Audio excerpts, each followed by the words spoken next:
Welcome to Where Are They Now?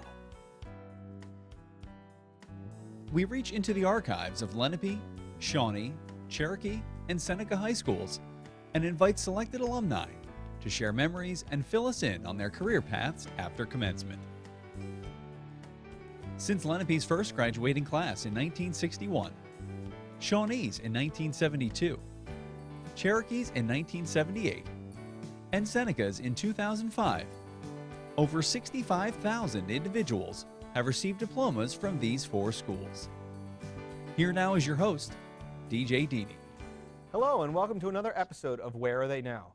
Today we will be reconnecting with an alum who graduated from Shawnee High School in 1976, Dr. Ronald Lippe. Ronald is an orthopedic surgeon and chairman of orthopedics for Pinnacle Health Systems in Camp Hill, Pennsylvania, and he currently lives in Hummeltown, Pennsylvania. Welcome to the show, Dr. Ron. Thank you. Okay, now you're listed as a 1977 graduate of Shawnee, but in reality you actually finished after 1976. Can you talk a little bit about what exactly happened during your high school experience as far as that went? Well, I think I kind of took the path untaken, as it were. When I went to high school, there was an option to finish high school in 3 years. But if you're going to do that, you had to plan it ahead of time. Specifically, you needed 4 years of English in order to graduate from high school. But it wasn't until I had to make my classes for my senior year that I decided I had to move on. Because what had happened was, by the time I was a junior, I had taken all the science and all the math courses Shawnee had to offer. And when my father, who was also a guidance counselor at a different school, and I sat down with our guidance counselor, the guidance counselor said essentially, there really isn't too much for him here next year. But I couldn't go to college if there wasn't planned for me to get a high school degree. So what they decided was if I went to a college where they had English as a freshman, that could qualify as my fourth year of English, and I could come back after my first year of college to get my high school degree. Now, anybody specific that was very helpful in that? That sounds like that was a pretty complicated situation. Anybody from... Yeah, it was a little bit complicated for that. And actually, the principal at the time was Mr. Gautier, who was incredibly helpful. Actually, there was another course I needed. I needed 2 years of history.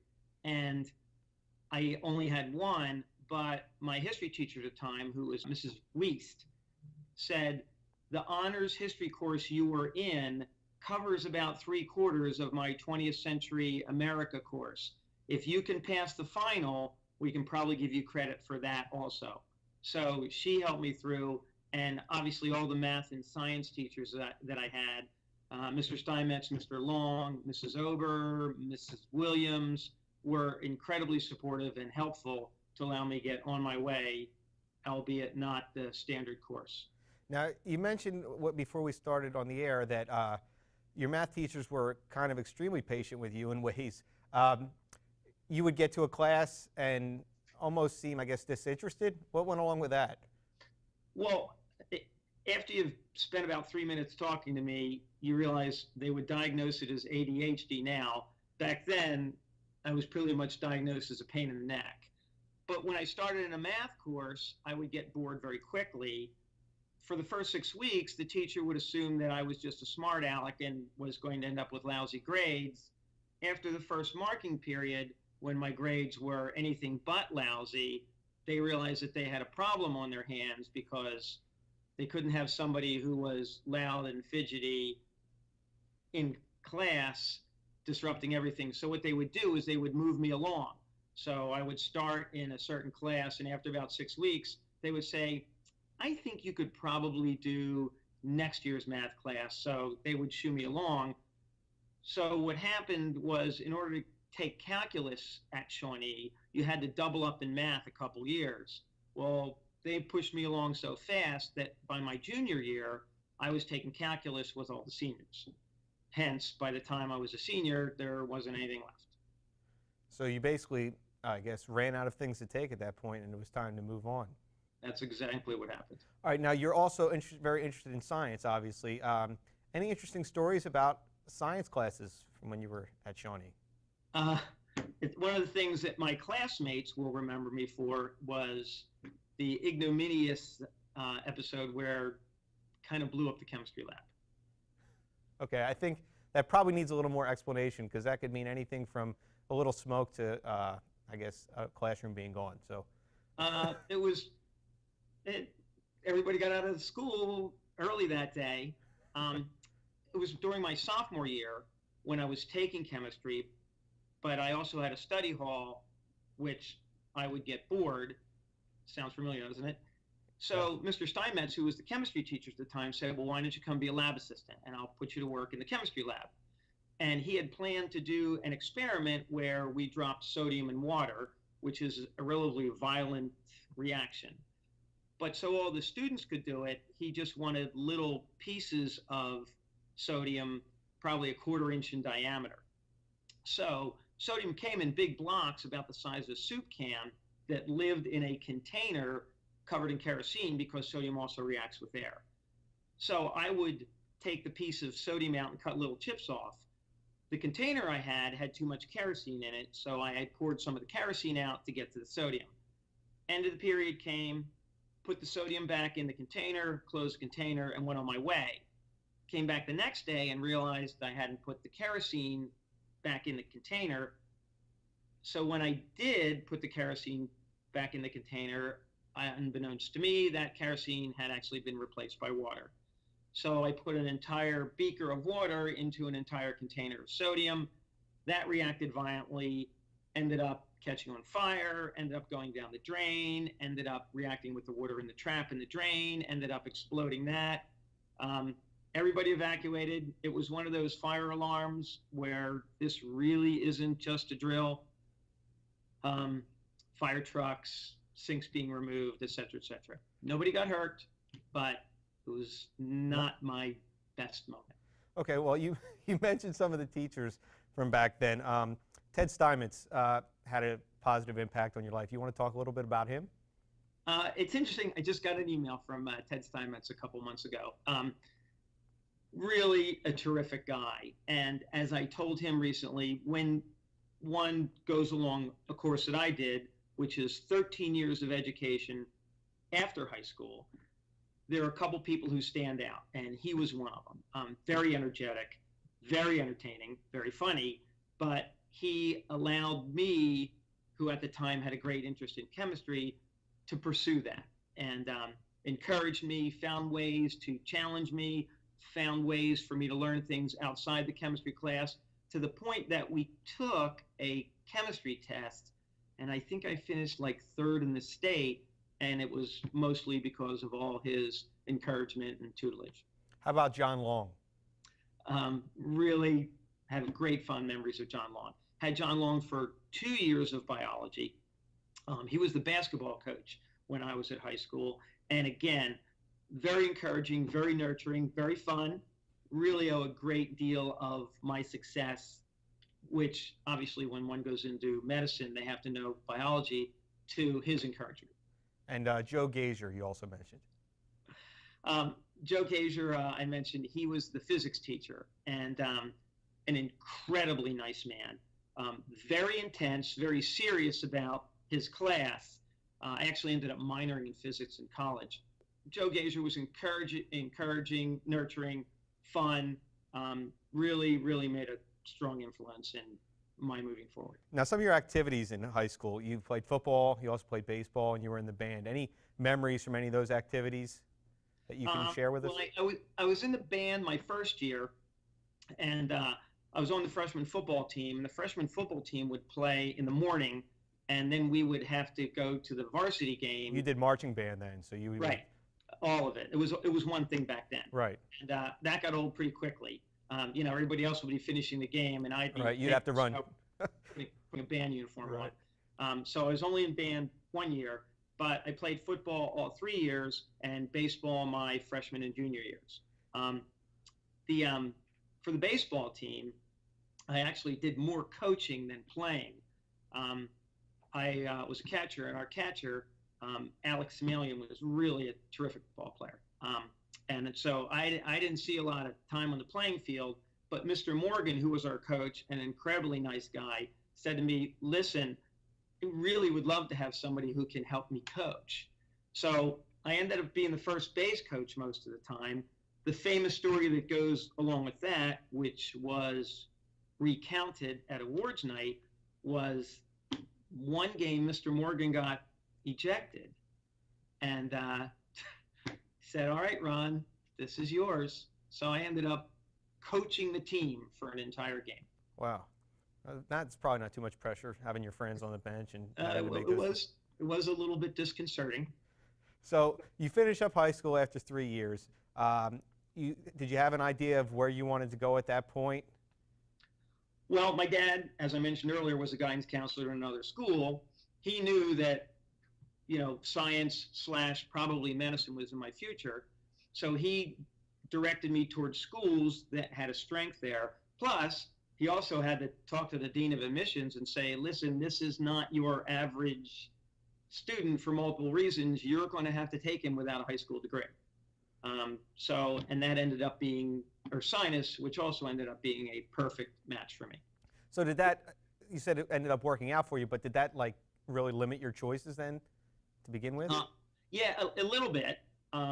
We looked at some Ivies, we looked at Princeton, we looked at some other schools, but Ursinus was really, the strength of Ursinus was their pre-med program. They were the right distance, they were the right size, and they were happy to have me. So it really was a great match. So you spent 4 years at Ursinus?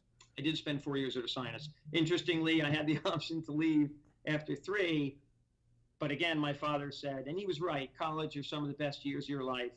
You're already going to be a year ahead. I don't think we need to do that again. Okay, so I spent all 4 years there. So then you moved on. You kind of determined what you wanted to do while you were at Ursinus? Yes. So I was a chemistry major, but I minored in biology and physics. And, there was no doubt that medicine was in my future. Okay. So you knew while you were at Ursinus that you wanted to be an orthopedic surgeon. And then you obviously, you limit your your expertise there. And then you decided where you wanted to go to medical school. What went into that decision? And that was just simply that when we applied to medical schools, I was a New Jersey resident. Rutgers was a New Jersey school. And not only was the cost of tuition much less at Rutgers, but I ended up getting a full scholarship to Rutgers. So I was able to not have big med school loans the way most of other people do who finish medical school. So you started there in 1980, and Correct. You're there for 4 years. Any memories from that that really helped you out, that you feel kind of got you to where you are now? Gee, medical school is a little bit of a blur, and it's very different. It's 2 years of classroom, then 2 years in rotations. I did my rotations actually up the street at Cooper Hospital, and it's a terrific experience. A lot of trauma and a lot of fun in taking care of those trauma patients, and it became apparent then that orthopedics was where I wanted to be. Now, you mentioned that because it was Rutgers was the state school and also the scholarship that kind of helped make your decision. But it seems as you're talking about it, though, I'm starting to think of all the hospitals that are in this area as far as Rutgers goes. You have, you mentioned Cooper, you have Jefferson, you have some of the, considered the best hospitals, in the country. Was that something you thought about when you made that decision, or it just happened to work out that way? Well, yes, I thought about it, but back in my day, when you were choosing medical schools, the object was to get into a medical school. And then other things fell into place. Where you go to medical school didn't matter as much as where you did your residency. So, and my dad was a teacher and my mom was a secretary, and we weren't rolling in money. So when we looked at the numbers, it was a pretty easy decision to make. It just happened to work out that there was so many, I guess, opportunities in the area once you finished at Rutgers. Yes. Okay, so take us through that now. You finish up at Rutgers and you go do your fellowship, I guess, at that point? Do my residency. You do your residency, excuse me. You don't do a fellowship as an orthopedic surgeon, correct? Right. Well, you can do a fellowship in orthopedic surgery, and that's after you complete your 5-year residency if you want to super specialize, if you just want to be a sports medicine doctor or just want to be a spine surgeon, et cetera, et cetera. And I gave some consideration to fellowships, but the place where I went into practice, I was able to do all those things, so there really wasn't a need for me to do a fellowship. So when one finishes medical school, or while one is finishing medical school, one has to choose a residency. And that's a very complex process where you go and interview, and all the medical students do it, and then they end up ranking where they want to go for their residency. The residencies rank who they want to take in what order. That all goes into a computer, and it spits out where you're going to be. And we all get together in a room on, quote, match day, because it's called the match. Everybody gets an envelope. They open their envelope, and that's where they end up. So you ended up at Penn State in Hershey, correct? Correct. Okay, Correct. now that was the match that it came up with? Was that the match you were hoping for? Is that? It was. First of all, there's a couple of types of residencies which are incredibly competitive to get into. Ophthalmology, orthopedics, dermatology, they're very competitive. So I was thrilled to get into Penn State to do orthopedics. Were you moved into that area, or were you, I guess, married at that point? How did that work? So when I graduated from medical school, I got married April of that year. So my wife and I both went out to Hershey, where I started my residency. Okay, and you met her in college at Ursinus, correct? Yes. Okay, so then you guys moved to that area, and you're going for your residency there. Any stories from that? I know that could be an interesting time for doctors, because Right. you are a doctor at that point, but you're really not established yet. You're kind of just starting. Yeah, you're learning, and it's a gradual increase in the amount of responsibility you get.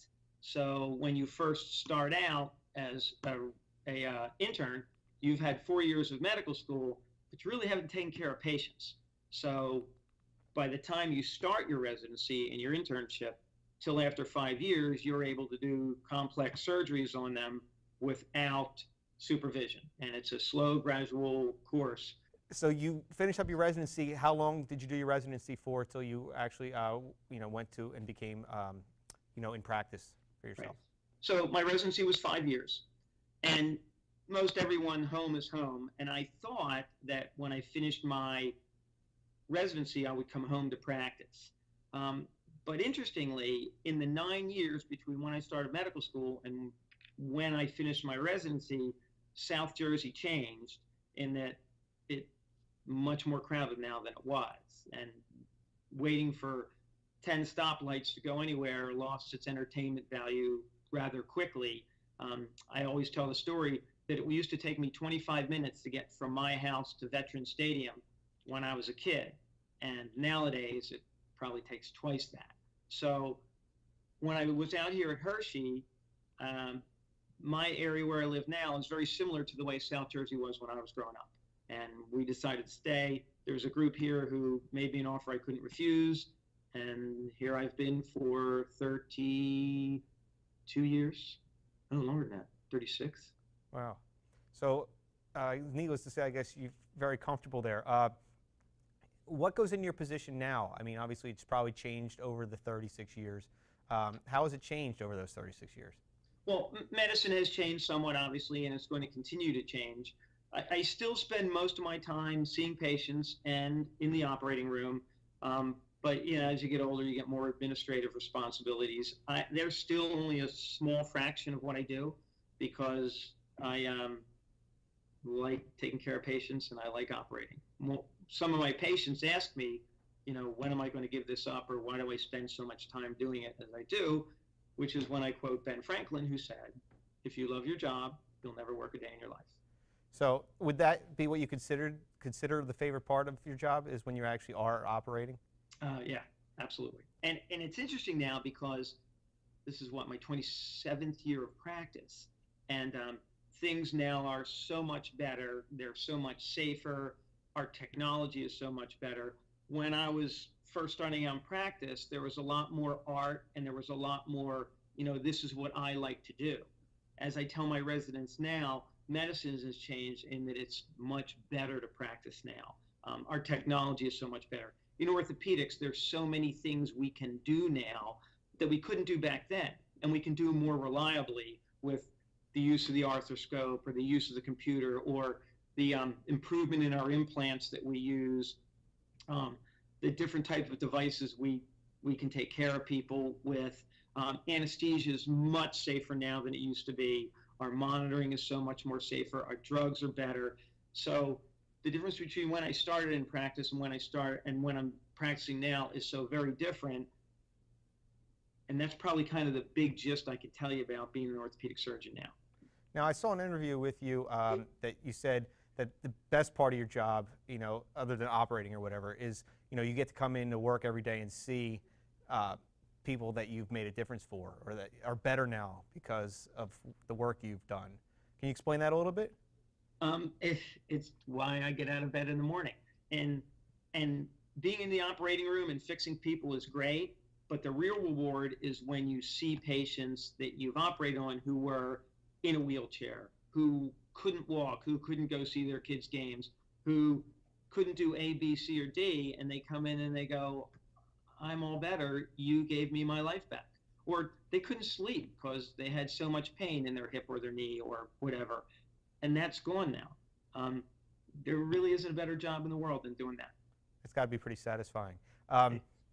If you could change one thing about your job, what would it be?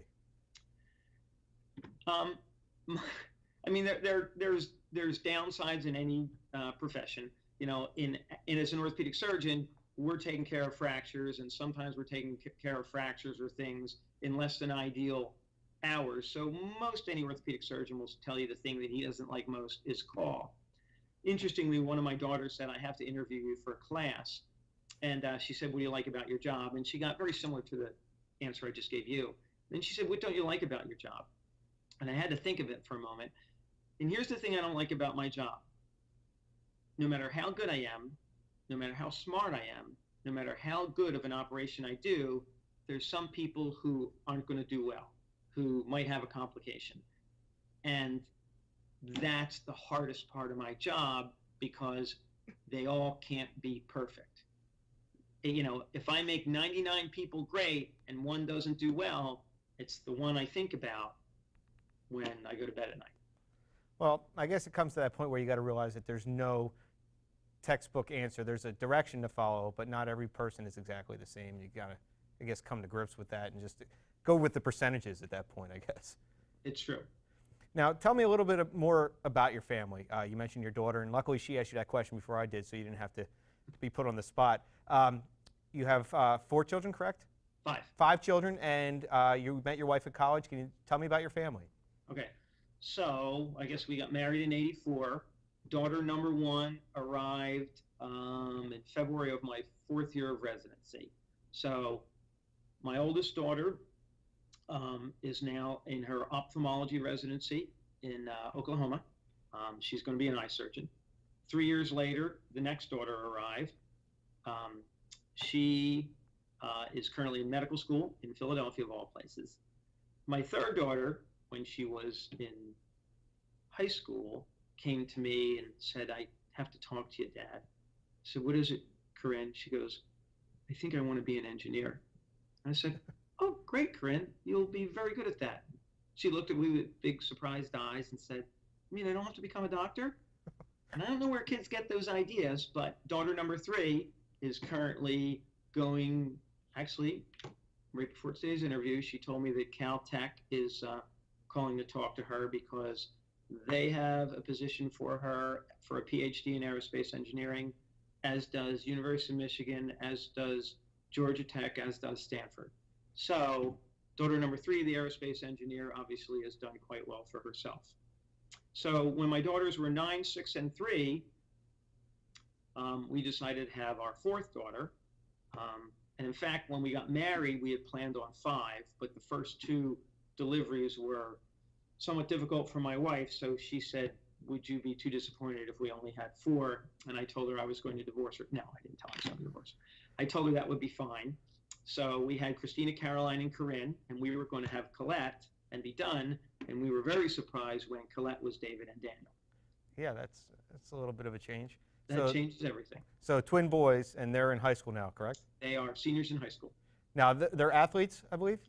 They have played football all 4 years. They're in their 4th year of baseball. They played basketball their freshman year, but 3 sports was just more than the coaches at the other sports could handle. When I was a kid, people did that. Now, if you're not there for the off-season workouts, coaches are offended. So they stopped playing basketball, and now they just play football and baseball. Now, your wife's name is Patricia. Tell me a little bit about the activities you guys like to do. Right. My wife, who got her master's degree in microbiology, however, became a stay-at-home mom. And I guess when you have 5 kids, you can kind of do the math that we are all about our kids. So all 5 of my children are certified scuba divers. So we scuba dive when we go on vacation in the summer, and they're all skiers. So in the winter, we're all out skiing. Interestingly, those 2 things are things that I never did when I was a kid or even a young adult. I took both of them up when I was either in my late 30s or 40s because I thought it could be something that I did with my children. All right, now going back to high school, anything that you might offer to somebody you could see now and say, this is advice I would give you guys that you may not realize it now, but once you get to where I am, you'll realize what I'm talking about.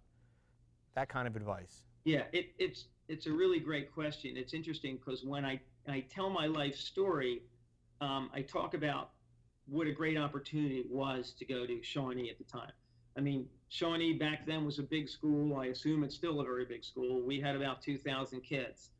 And when you have 2,000 kids, the advantage is you get a big curriculum. But the disadvantage is it's easy to get lost with that many students there. And I really had a great experience, as I said earlier. The advice, take every opportunity you can to learn something there. You know, there's a natural tendency to be afraid that you're going to be overwhelmed or overloaded or this is too much for me. One of the neat things that I found is, you know, when I left Shawnee, I was 16 years old. So I started my freshman year of college younger than most and only having 3 years of high school. When it came to my science courses, I was as prepared as anybody to the point that my calculus class, the first half of it, I knew it all because I had learned it in high school. And my chemistry classes, I knew a large majority of it. And even in my biology courses, it just made it so much easier. So, you know, enjoy your high school years and participate in all the things you can. But when you go to a high school like Shawnee, jump on those opportunities because you can't believe how much easier it will make your college and wherever you're going to go next. Well, I appreciate you taking the time, I'm sure a very busy schedule today, to sit down and speak with us. The pleasure was mine. Thank you very much. All right. We've been speaking to Shawnee alum, Dr. Ronald Lippe, an orthopedic surgeon who lives in Hummelstown, Pennsylvania. Thank you for joining us today, and please join us next time for more alumni interviews on Where Are They Now?